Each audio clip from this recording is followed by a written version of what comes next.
ढे TV पर आप सुन रहे हैं न्यूज दिस आर। भारतीय कंपनी भारत बायोटेक के रोटावैक 5D वैक्सीन को विश्व स्वास्थ्य संगठन का प्री क्वालिफिकेशन प्राप्त हो गया है। WHO के प्री क्वालिफिकेशन के मिलने से सबसे बड़ा फायदा यह होता है कि यूनिसेफ और पैन अमेरिकन हेल्थ ऑर्गेनाइजेशन जैसी एजेंसीज इस वैक्सीन को प्राप्त करने लगेंगे, यानी प्रोक्योर कर सकेंगे, और इस वैक्सीन तक वैश्विक पहुंच, ग्लोबल एक्सेस सुनिश्चित होने में आसानी हो जाएगी। रोटावैक 5D एक यूनिक रोटावायरस वैक्सीन फॉर्मुलेशन है जो रोटावायरस से उत्पन्न होने वाले डायरिया को रोकता है। इस वैक्सीन फॉर्मुलेशन को बिना किसी बफर के एडमिनिस्टर किया जा सकता है और ये लो डोज वॉल्यूम यानी 0.5 ml में दिया जा सकता है। इसलिए vaccine logistics, cold chain management और पोस्ट वैक्सीनेशन के बाद लो बायोमेडिकल वेस्ट डिस्पोजल के लिहाज से यह वैक्सीन बहुत उपयोगी साबित होगी। यह रोटावायरस इन्फेक्शन से नवजात शिशुओं यानी इन्फेंट्स और अन्य आयु वर्ग के बच्चों को सुरक्षा देगी।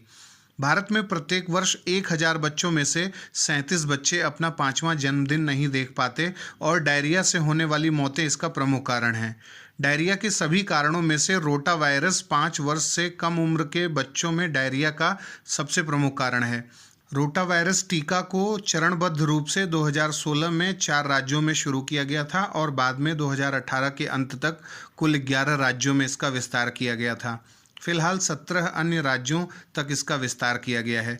अब रोटावायरस टीका देश के 28 राज्यों और केंद्र शासित प्रदेशों में उपलब्ध है।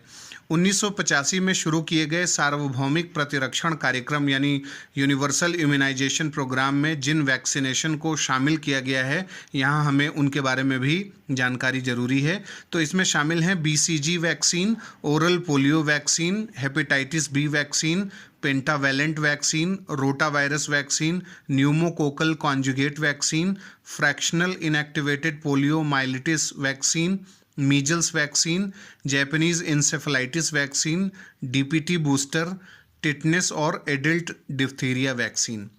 इसके साथ ही mission Indradhanush, intensified mission Indradhanush और इंटेंसिफाइड मिशन इंद्रधनुष 2.0 के जरिए बच्चों में वैक्सीनेशन के काम को गति दी जा रही है। अब बारी है आज के सवाल की। निम्नलिखित कथनों पर विचार करें। पहला, सार्वभौमिक प्रतिरक्षण कार्यक्रम में रोटावायरस वैक्सीन को अभी तक शामिल नहीं किया गया है। दूसरा, मिशन इंद्रधनुष बच्चों में टीकाकरण के कार्य को गति देने के लिए केंद्र सरकार द्वारा शुरू किया गया था। उपरोक्त में से कौन से कथन सत्य हैं? A केवल 1, B केवल 2, C 1 और 2 दोनों, या फिर D न तो 1 न ही 2। आप अपने उत्तर हमें कमेंट बॉक्स में बता सकते हैं।